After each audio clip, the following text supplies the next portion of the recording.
పశ్చిమాసియాలో ఉద్రిక్తతలు తీవ్ర రూపం దాల్చాయి. అమెరికా కూడా ఇజ్రాయెల్ కు మద్దతుగా యుద్ధ భూమిలోకి దిగుతూ ఉండడంతో అన్ని దేశాలు అప్రమత్తమయ్యాయి.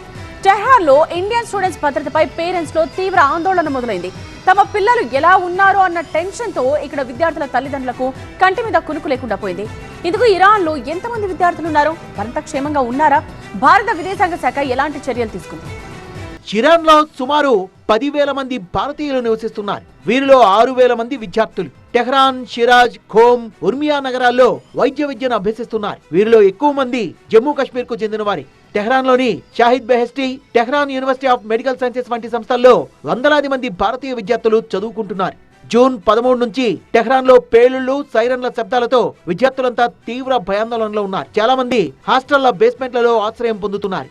ఇంటర్నెట్ సేవలు నిలిచిపోవడంతో తమ కుటుంబాలతో సంప్రదించలేకపోతున్నారు. దీంతో పేరెంట్స్ లో ఆందోళన తీవ్రమైంది. ఇజ్రాయిల్ దాడులతో టెహ్రాన్ లో రవాణా వ్యవస్థ పూర్తిగా స్తంభించింది. విమానాశ్రయాలు, రహదారులు దెబ్బతినడంతో విద్యార్థులు టెహ్రాన్ ను వీడే అవకాశాలు సన్నగిల్లాయి. ఇంటర్నెట్, ఫోన్ సేవలు కూడా లేకపోవడంతో సమాచార వ్యవస్థ నిలిచిపోయింది. జూన్ 16న Iran state television headquarters పై ఇజ్రాయిల్ దాడి చేసింది. విద్యార్థుల్లో భయం మరింతగా పెరిగింది. విద్యార్థులు హాస్టళ్లు, చిన్న చిన్న హోటళ్ల బేస్మెంట్లలో ఆశ్రయం పొందుతున్నారు. బయటకు రావడానికి ధైర్యం చేయలేని పరిస్థితి. కెర్మాన్ షాహ్ లో ఇజ్రాయిల్ దాడుల్లో ఒక హాస్టల్ పై దాడి జరిగింది. ఇందులో 2 కశ్మీరీ విద్యార్థులు గాయపడ్డారు. శ్రీనగర్ లో తల్లిదండ్రులు తీవ్ర ఆందోళనలో ఉన్నారు. క్రమంలో 3 కుటుంబాలని, అలాగే ఓ ప్రైవేట్ కన్సల్టెన్సీ ఆపరేటర్ ను సంప్రదించింది టీవీ9.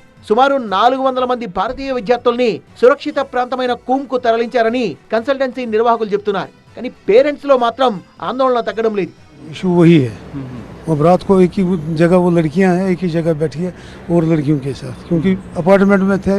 अपार्टमेंट का ओनर खुद भाग गया, वो अपनी फैमिली लेके भाग गया सेफर प्लेस पे, तो वो कहाँ इनको ले जाएगा। वो सारा उसने जो भी वर्कर थे, उसके गार्ड थे, सब उठ के भाग गए। पानी जो बोतल उनको 70 रुपए की मिलती थी, कल उनको मिली है ऑनलाइन वो 140 की, और बड़ी मुश्किल से इतना वो सफ़र कर रहे हैं। अब हम रिक्वेस्ट कर रहे हैं गवर्नमेंट ऑफ इंडिया से कि इनको इवैक्यूएट किया जाए। अब खाली बोल रहे हैं हम कुंभ ले जाएंगे, कुंभ जाके क्या करना उनको। ఇలాంటి పరిస్థితుల్లో తమ పిల్లలు ఎలా ఉన్నారో అర్థం కావడం లేదంటూ వాపోతున్న విద్యార్థుల తల్లిదండ్రులు తమ పిల్లలు సురక్షితంగా తిరిగి వస్తే చాలని ఇండియన్ ఎంబసీ దీనికి చర్యలు తీసుకోవాలని కోరుతున్నారు. మరోవైపు భారత విదేశాంగ మంత్రిత్వ శాఖ ఇరాన్ లోని భారతీయుల భద్రతను నిశితంగా పర్యవేక్షిస్తోంది. జూన్ 17 నాటికి 110 మంది భారతీయ విద్యార్థులు, వీరిలో 90 మంది జమ్మూ కాశ్మీర్ కు చెందిన వారు ఉర్మియా నుంచి అర్మేనియా సరిహద్దు ద్వారా సురక్షితంగా బయటపడ్డారు. వీరంతా ఎరవాన్ చేరుకొని జూన్ 18న ఢిల్లీకి ప్రత్యేక విమానంలో తిరిగి రానున్నారు. అదనంగా 600 మంది విద్యార్థులు టెహ్రాన్ నుంచి ఖోమ్ నగరానికి తరలించారు. ఇక్కడ తాత్కాలికంగా వీళ్ళంతా హోటల్స్ లో ఉంటున్నారు. భారత రాయబార కార్యాలయం 24/7 హెల్ప్ లైన్లు ఏర్పాటు చేసింది. +91 11 2301 2113, +91 11 2301 4104, +91 11 2301 7905, +91 99682 91988. టెలిగ్రామ్ ఛానల్ ద్వారా రియల్ టైం అప్డేట్లు అందిస్తోంది. రవాణా సౌకర్యం ఉన్న భారతీయుల్ని టెహ్రాన్ నుంచి సురక్షిత ప్రాంతాలకు తరలిపోవాలని సూచించింది.